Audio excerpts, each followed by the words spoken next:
2 days away from kickoff when we go behind enemy lines to get the real scout on the Syracuse Orange.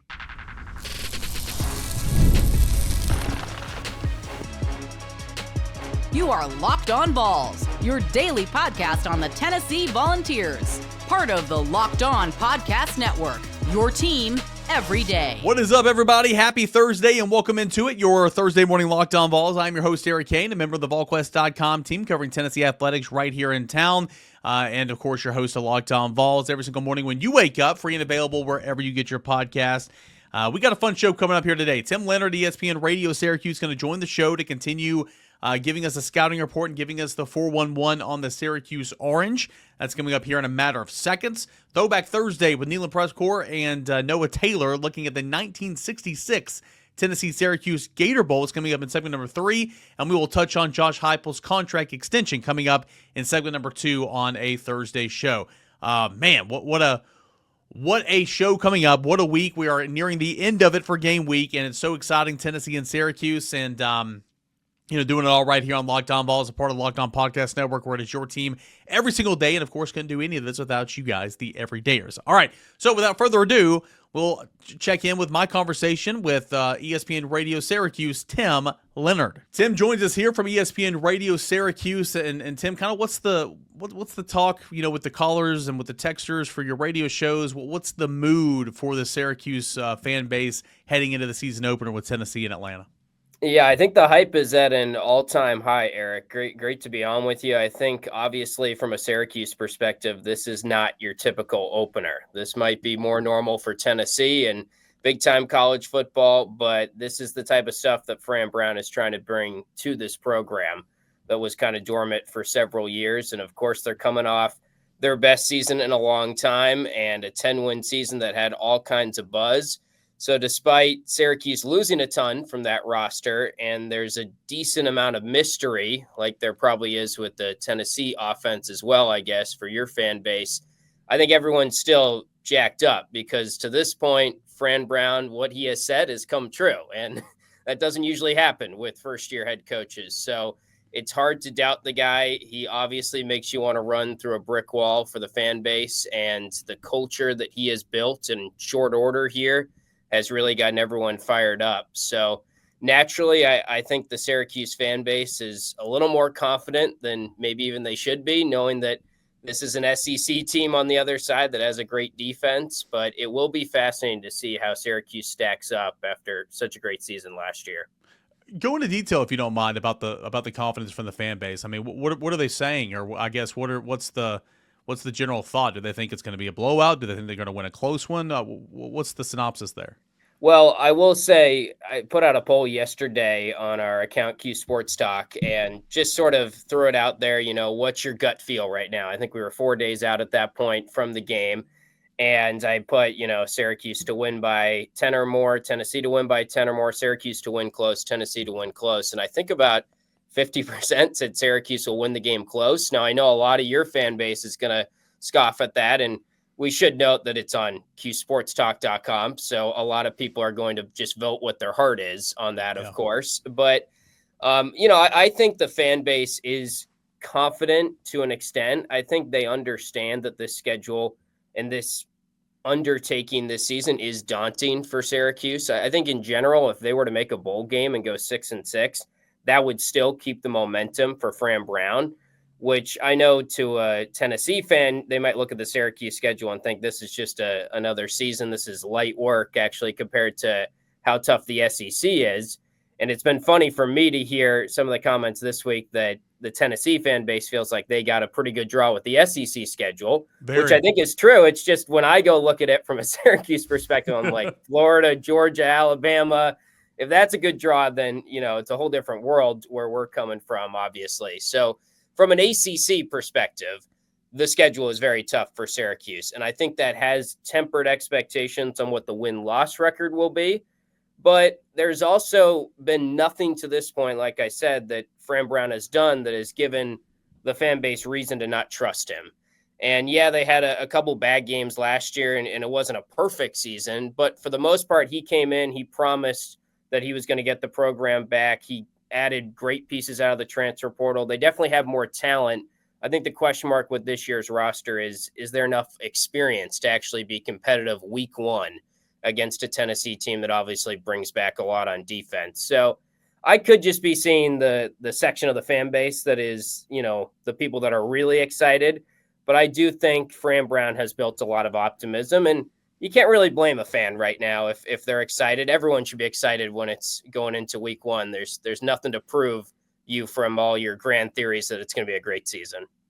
Yeah, I mean, a fan base that's not used to winning a whole lot, getting a 10-win season last year, first-year head coach. I mean, I'm a Fran Brown fan. I think he's a heck of a coach. I think he's going to have his work cut out for him, at least early on this season, in terms of just trying to figure out offensively. Same with Tennessee. Offenses kind of mirror one another in terms of the production that left. But tell me, I mean, Steve Angeli, I mean, there's only so much you can say, right? I mean, we know his story. We know he came in after spring. We know he won the job. Not a lot of tape out there. Just kind of is what it is. What's the supporting cast for Steve Angeli? I know that Daryl Gill Jr. is coming back. He was like a 4th, 5th option last year, but had a phenomenal year, right? Yeah. He's back. I know you're hoping for big things out of Jonte Cook. Not a whole lot of production at running back.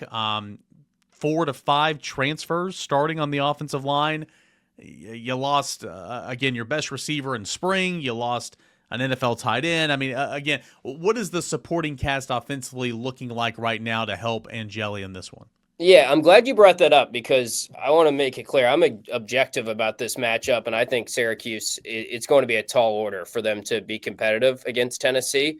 But I will say, I do think the one thing that maybe the average college football fan from a national perspective is missing about Syracuse is I do think their skill positions are still pretty talented this year. Now, if you look at it on the surface, they did lose a ton. LaQuinn Allen's on the Jaguars now. He was a great running back. Rondé Gadsden was an all-ACC first-team tight end last year.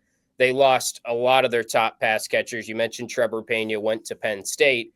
But even that, for example, Trevor Pena leaves, and in the spring they added Jonte Cook, who is a name that college football fans have known because he was a 5-star recruit, started at Texas, then went to Washington for a semester this year, really not even a semester, and it has not worked out for him because of off-the-field issues. And Fran Brown knows that, but he has brought him in.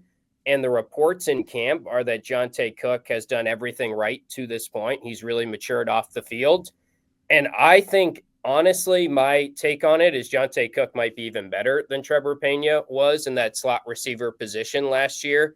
So given him, you mentioned Daryl Gill, I think he'll be one of those guys that we will see. I think Tyshawn Russell is being slept on. He's a South Carolina transfer that no one's really talking about even around here. But from what I've heard, I think he'll be a guy that will be counted on here in week one. So, and then they got Justice Ross Simmons, who was a guy that everyone wanted a year ago. I mean, Florida was after him, a bunch of SEC schools. Syracuse got him. He just played hurt throughout much of last season, and he still had some big games. So between wide receiver and running back, I think it's easy to be like, man, they lost a lot. And maybe it's kind of similar with Tennessee. I mean, there's still talent there, even though they did lose some of these brand name players. Having said that, though, I think the concern is still, you bring up the offensive line, how are those pieces going to fit? Because they did add some talent, but it's a lot of unproven guys on the offensive line, some guys that didn't grade well PFF-wise. So I think the concern is in the trenches and defensively a little bit with Syracuse. Do they have enough to fill in for all they lost defensively? And their defense wasn't great last year. But I do think the wide receivers and running backs are better than people think. Yeah, I'm kind of in the same line of thinking with obviously I didn't know as much about the depth personnel in terms of the offensive skills, so that's good to know. But in terms of defensively, talking about Syracuse, the worries there. Anytime you start that many transfers on the offensive line, I mean, it's kind of, you need to gel in a hurry. Like Oklahoma did that last year, and they also dealt with some injuries, but I mean, it was a train wreck for Oklahoma last year. So I was always kind of wondering, what that's going to look like. And you're not going to know after Saturday, right? I mean, for Syracuse's sake, like it might be week 4, 5, 6 until you truly figure out what you got. Yeah. And I'll say this about the offensive line. They might play 10 guys on the offensive line for week one. I think Fran rotates bodies pretty liberally there, and maybe that's a Dale Williams offensive line coach decision. Whoever it is, that's their idea, and they did that a lot last year. So I would not be surprised if the tackles that start the game are not the tackles that are out there for the third drive or the fourth drive. And that could be a little bit of trying to figure it out, but I think naturally they just are going to do that at Syracuse because they feel like that keeps their guys healthy and keeps them a little bit sharper for the long season. It's interesting. Like you see that more and more in football now. Old school football, I can't stand offensive linemen rotating, but a lot of people do that. Tennessee did it last year out of necessity because they couldn't have anybody healthy. But anyway, it's something you see. Quickly, we got to go here in a second, but tell me something about the defense. I know last year on paper, not good against the run. Syracuse had to outscore everybody. It looks like not a whole lot of returners coming back. Tell me something about the defense, and then out the door. If you don't mind, give me a score prediction. How you think this is going to go? Yeah, the safeties, I think, are the best part of Syracuse's defense. Those are some rare kind of known commodities right now with Juice Chestnut and Devin Grant, two guys that I think the entire fan base feels very solid about coming back. They added a Gary Bryant at linebacker from the FCS level who had a lot of tackles last year. He should be one of their key guys in the middle. But it's definitely unproven. I think they have a fair amount of bodies there at the defensive line that you feel pretty good about it from an ACC standpoint, and we'll see how it stacks up against a good Tennessee team. So, I think the defense is a concern. They did not tackle well last year. Their run defense wasn't great. So it feels like from a Tennessee perspective, the game plan should be to just kind of kill the clock and run the ball a lot and see how much you can be effective running the football. So, in terms of score prediction, I'm really torn because I don't think we really have a great feel of Tennessee, and I don't think we really have a great feel of Syracuse. And welcome to week one. Yeah, it's week one, and it's the transfer portal era. I've thought about it a lot. I find it hard to see Syracuse winning the game. I think personally, if Syracuse keeps this in the 10 to 14 points or below, that'd be great. I think that's a successful week one. Now, some of our fans probably wouldn't appreciate that line of thinking. I know Fran Brown would tell me I'm crazy and, he's shooting for a national championship, but maybe that's just me, being around Syracuse football and kind of having my guard up a little bit. I just understand that the SEC is kind of a different level. And I think about how you guys dominated NC State in one of the first games last year. And I didn't think NC State was as good as we thought, obviously, but, it can happen. So I just think it's an inexperienced team, and it's kind of a question mark right now. But I see it more as a lower scoring game just because there are some concerns on offense. There's some mystery to both teams' offenses right now. I like the underplay for sure. And yeah, NC State, going into last season, there was college football playoff talk about NC State, and Tennessee just blew them out. And then obviously NC State didn't turn out to be anything. I did quickly comment, if you don't mind, on Syracuse is starting a 17-year-old true freshman. Yes, corner, Demetrius Samuel. Right? Yeah, that's going to be exciting. I don't know how much he's going to play both ways. It's been talked about, and I think it's kind of a recruiting pitch in a way, which is smart by Fran. Travis Hunter had some success and made some national news. If they could get him to play both ways effectively, that only grows the brand of the program. So he's definitely the starting cornerback, which is saying something as a 17-year-old. And that's one guy I think everyone in Syracuse is really excited to see play for the first time. Should be interesting. Tennessee and Syracuse coming up on Saturday, noon Eastern, ABC. Of course, we'll have a reaction for it right here Monday morning and post-game as well, right here on Locked On Vols. Hey, Tim, appreciate it, man. Thanks so much for joining us and giving us the inside scoop on the Orange. Yeah, thanks a lot, man. Hey, Locked On Vols fans, are you still paying full price for gas? Stop leaving money behind. Get real cash back every time you fill up with the new free Upside app. Simply download the free Upside app in the App Store or in Google Play right now and start earning cash at the pump today. Use my limited time promo code FOOTBALL and get an extra 25 cents back per gallon on your first fill up. You could even make it up to $300 a year just from buying the gas that you already need. At first, I thought it was too good to be true, but it's totally legit. Real people are getting paid just to make their daily commutes, and so can you. Plus, you can cash out anytime to your bank account, PayPal, or e-gift card, Amazon, or other brands. Don't let this offer drive by. I like what they did there. Download the free Upside app now using my limited time promo code FOOTBALL for a limited time 25 cent per gallon bonus. That's promo code FOOTBALL.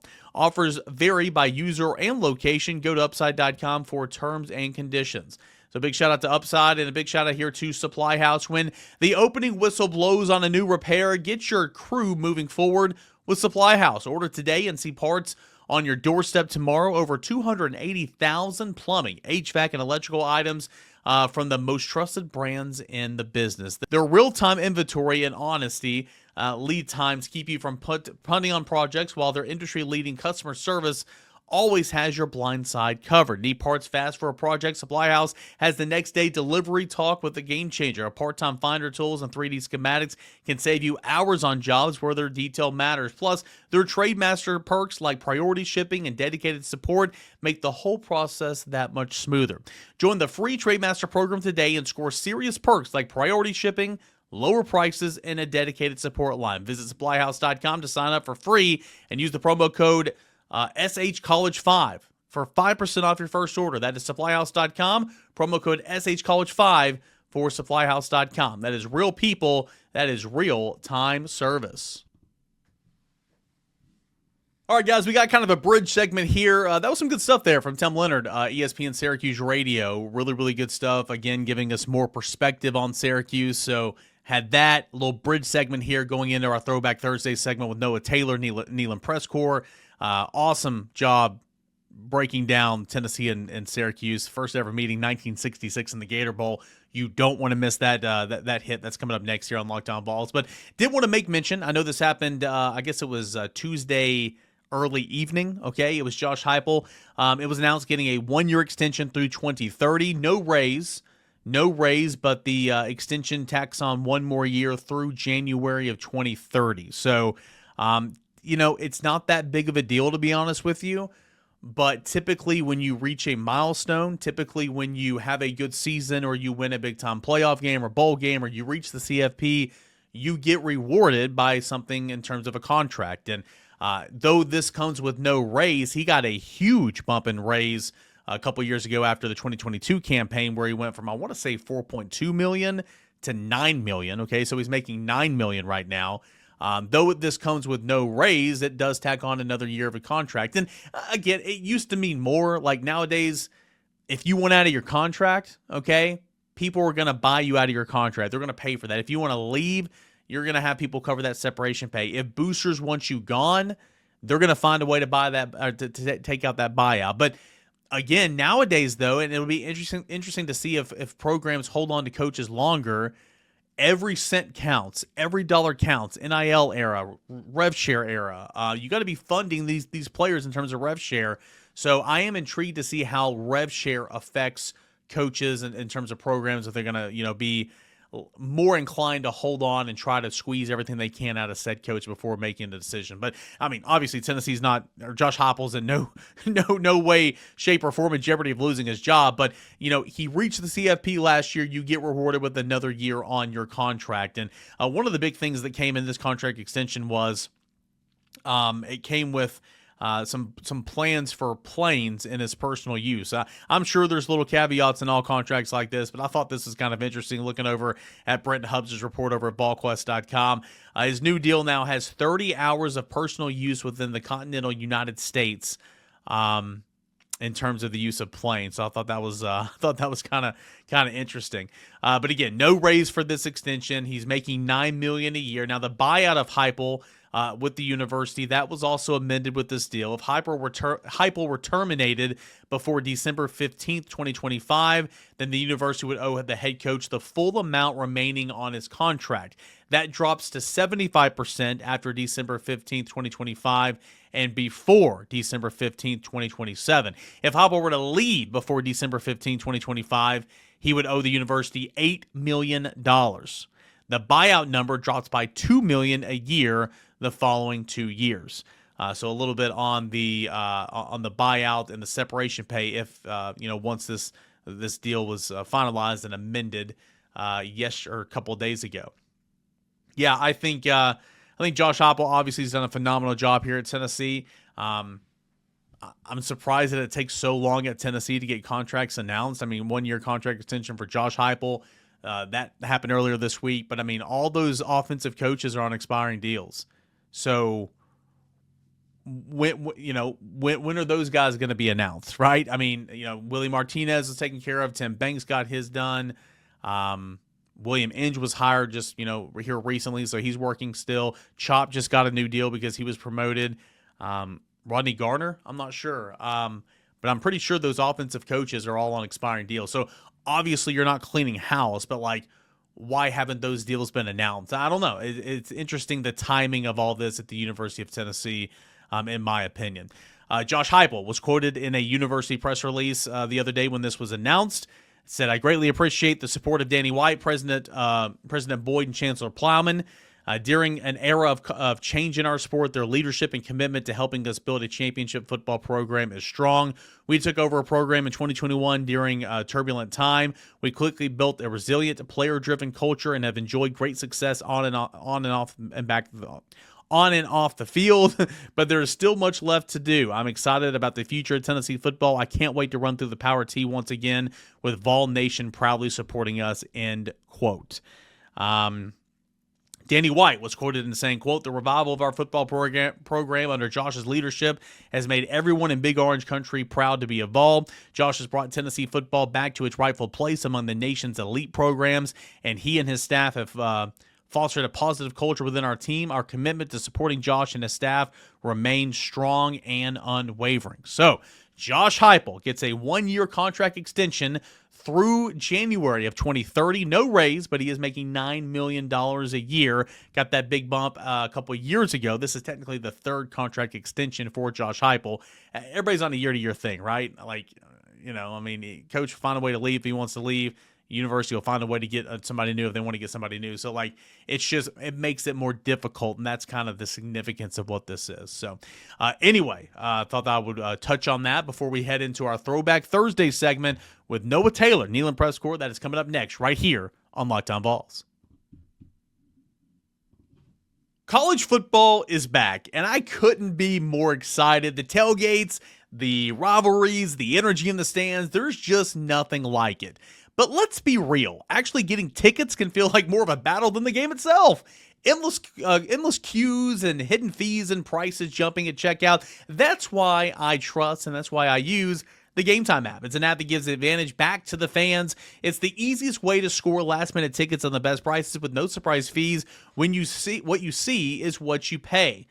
The app made it super simple for me. I could see my views from the seat before I actually purchased them. They have zone deals as well where you pick the section, Gametime picks the seats, and you save big. Honestly, it's cheaper, faster, and less stressful than any other way that I've bought tickets for in my life. All right, so take the guesswork out of buying college football tickets with Gametime. Download the Gametime app, create an account, put in that redeem code LOCKEDONCollege for $20 off your first purchase. Terms apply. Again, that promo code is LOCKEDONCollege for $20 off. Swipe, tap, ticket, go. Download Gametime today. Throwback Thursday. Locked On Vols meets Neyland Press Corps, Noah Taylor, and Tennessee obviously this weekend coming up against Syracuse, Atlanta, Georgia. Neutral site because it all makes sense to play Syracuse and Tennessee in the state of Georgia. Nonetheless, that's where Tennessee's season is going to get kicked off. It's going to be the fourth all-time meeting between the two programs. Most recently, Tennessee put that whooping on them 33-9 back in 2001. We all know the walk-off game-winning field goal, what led what maybe sparked that season, that national championship season for the University of Tennessee back in 98. That was in Syracuse, okay, and it was 34-33. But today we're going to throw it back to 1966, all right? Noah Taylor was just a wee lad. No, I'm just kidding. 1966, Tennessee and Syracuse, the first all-time meeting in the Gator Bowl. Tennessee was victorious 18-12. Tennessee led 18-0 at halftime, but man, this game, Noah, and you did a great job highlighting it on your Substack, Neyland Press Corps, the link in the show notes earlier in the week. Very well written, but the game was kind of interesting. Tennessee was cruising, right? And then offensively didn't do much in the second half. Defensively had to make a couple of big stands and able to pull out an 18-12 win over Syracuse in the Gator Bowl that year. And we'll mention this later, but that win kind of propelled Tennessee into some big years to come. Yeah, it's an interesting game. I mean, you look at the backfield that Syracuse had coming into that. Larry Csonka and Floyd Little, obviously future NFL Hall of Famers at the time, but All-Americans going into that game. In Tennessee, both teams were 7-3. Or I guess Syracuse was 7-2 going into it, but Tennessee had lost 3 games in 1966, all by 1 score or less. Alabama, Georgia Tech, and Ole Miss. So. They were very close to playing for more than a Gator Bowl at the end of that year. But they've been kind of battle tested. They've been in close games before, and like you mentioned, come out and kind of firing on all cylinders in this game. Dewey Warren, who I spoke to for this story, which was a lot of fun, a great interview. We talked for like an hour over the phone a couple weeks ago about this, and really could have talked for several hours with him about this game and other games he played in. But really revolutionized Tennessee's offense. He was kind of the first pure passer that Tennessee had as a quarterback. Came in and, before this Gator Bowl game, he was already kind of a legend at Tennessee. 1965, he comes in halfway through that year, leads Tennessee to a win at the end of the regular season against number 5 UCLA in Memphis. Scored the game-winning touchdown there. So he was already kind of a big name by the end of that 1966 season. And, came out, throwing all over, dicing up the Syracuse defense. Gary Wright hit a couple field goals. Tennessee was up 6-0. Late there in the second quarter. The defense had forced a couple takeaways. So Tennessee felt in control right before halftime. And my favorite part of the story was that drive there before the half. Tennessee gets down there. They stall out again. They send Gary Wright back out there. And Austin Denny, the tight end for Tennessee, pulled Dewey Warren to the side and said, let's go ahead and fake this thing. And they were the only two that knew about it. Doug Dickey didn't know about it. They'd run it before practice. They'd run it during the season. But this was the first time these two decided they were going to do it together. And there's a quote in the story where Dewey Warren was like, "Are you kidding me? Because if this doesn't work, Doug Dickey's going to put us on a bus back to Knoxville." So, but you can go out there. You can watch the clip. I posted it yesterday on my X account. Dewey Warren was the placeholder, took the snap, rolled out, and then tossed it up to Austin Denny, who may have had to snag it away from a Syracuse defender, had 3 guys on him, and then came away with that touchdown. Dewey Warren said he ran up to him after the play and said, "You're very lucky that worked." And got back to the sideline, and despite all of that, he said Doug Dickey to this day has never mentioned it. That didn't bring it up on the sideline that day, still has not brought it up. So it worked out for Tennessee. They ended up getting another turnover there before the half. They score again, and the next thing you know, it's 18-0, and Tennessee's kind of on cruise control going into that second half. But it kind of felt like that play may have been the knockout blow Tennessee had been wanting. Yeah, no doubt. And they score after halftime, and then they score at the very end, and so 18-12, really 18-6 was kind of what that game felt like. But nonetheless, Dewey Warren, who again you spoke to, he's quoted in here several times. Really, really good piece. He had a lot of good things to say, and I found this interesting, man. He was the first Tennessee quarterback ever to pass for 1,000 yards in school history. Again, this just kind of shows you where we were in the game of football and how it's evolved. And Dewey Warren, he told you, he's quoted in here saying, "Hey, I was a passer. I was not a runner. That kind of was my game and all that." Another high point of this game that really didn't take place on the field that you highlighted, I thought was hilarious. Syracuse fans brought out a 10-foot sign, and it was essentially predicting the Tennessee-Syracuse score, and it was Syracuse 44-0. And so they were marching it around the Gator Bowl, I guess in pregame, Noah, and they marched it in front of the Tennessee section, and Tennessee fans said, "Nope." And they ripped up the sign, and they started beating them up. I mean, if that doesn't scream Tennessee fans, I don't know what does. And that was just another little sideshow to what was the main event. Yeah, that was awesome.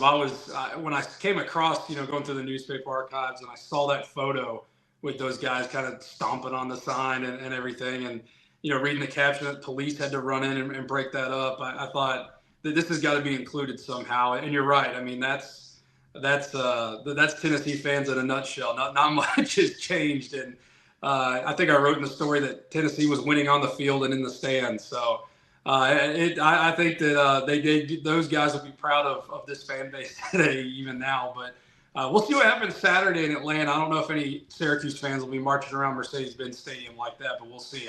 Tennessee fans certainly won't let them get away with it if they did. Yeah, I certainly don't think that would be a smart play for Syracuse. Now, as I've talked about on the show relentlessly this week, as I've talked about on VolQuest, I mean, two offenses that very mirror one another right now, losing all of its production, lots of questions and all that. But Tennessee's got a pretty stout defense, and Syracuse did not last year. So I wouldn't advise the Cuse fans to do that again.